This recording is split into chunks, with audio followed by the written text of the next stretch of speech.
Subscribe to our YouTube channel and press the bell icon for the latest updates.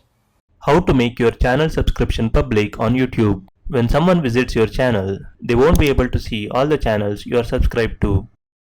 To show all your subscriptions, follow this procedure. Open your favorite browser. Go to youtube.com. Log into your YouTube account if you are not logged in. Click on your profile photo at the top right corner of the page. Go to Settings. On the left sidebar, click on Privacy. Now toggle the button next to Keep all my subscription private to turn it off.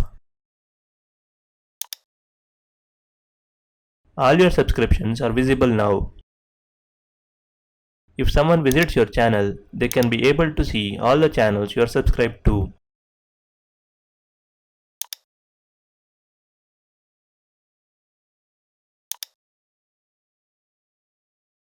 This is how you can make your channel subscription public on YouTube. Thank you for watching.